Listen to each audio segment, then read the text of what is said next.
Stephen, to take some of your questions after today's play. So I would like to lead us off with Scott.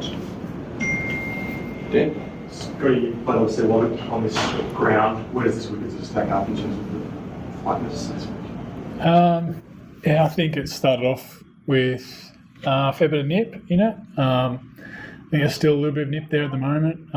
Not as consistent as I'd like as a bowler, but I think it's going to be a pretty good test match wicket.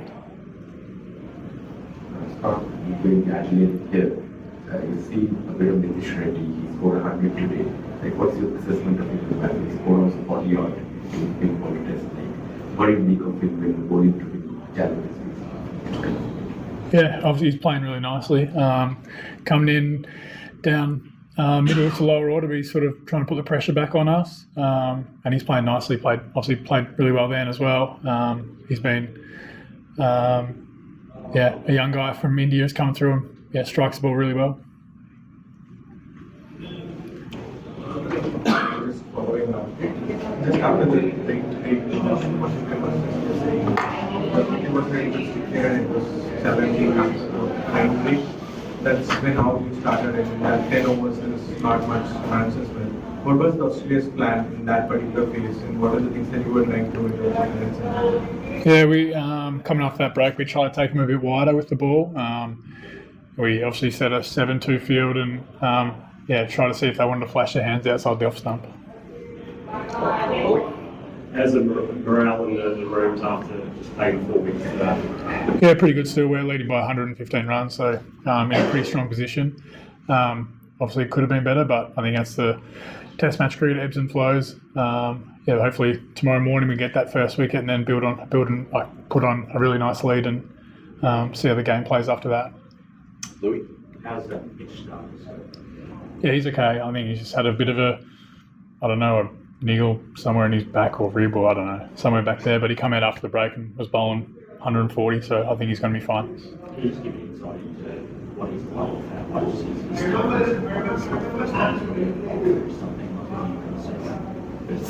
Yeah, I think he's underrated for how tough he is. Like, I think a couple of years ago here at the MCG, he had a broken finger and we didn't think we were pretty much planning for him not to bowl at all, and then he came out and bowled 140k swingers. So he's someone who can play through a lot of pain, and you can probably tell he's played 90, I think close to 90 test matches now.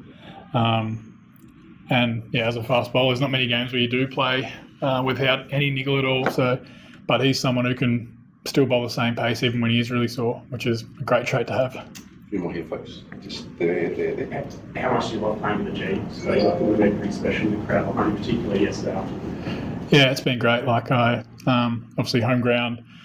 Been lucky to play. This is my third Boxing Day test. But yeah, every time I come on the bowl, there's a really nice cheer and sort of gives me a bit of a pep in my step. But yeah, even walking out on the ground, every time you walk out, there's no better place to have your home ground than the MCG. Al?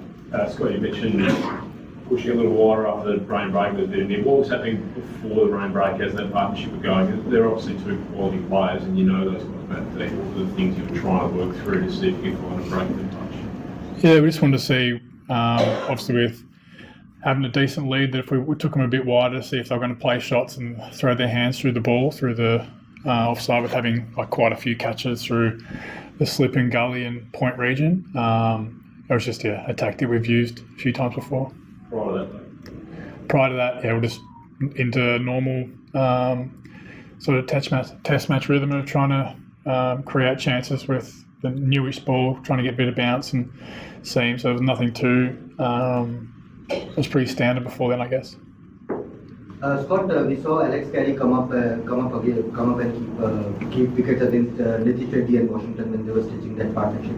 That too against the second new ball. What was the idea behind bringing Alex up and then keep the wickets against Nitish especially? Yeah, he's been trying to sort of take a couple of steps at me when I'm bowling. So I just want to get Kez up to make sure I know where he's going to be in the crease. So I don't think he'll be walking out of the crease with the keeper up to the stump. So it's.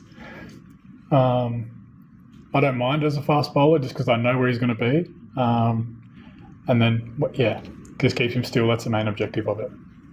Two more here, either side. Yeah.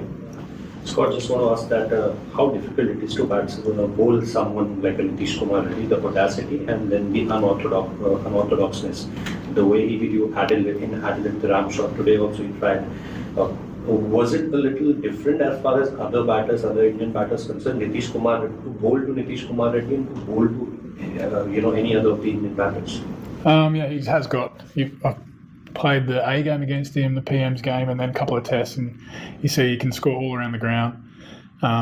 He's obviously a very nice player and does well in the IPL, and he's doing well here in Australian conditions as well. It looks like he's got pretty much every shot in the book.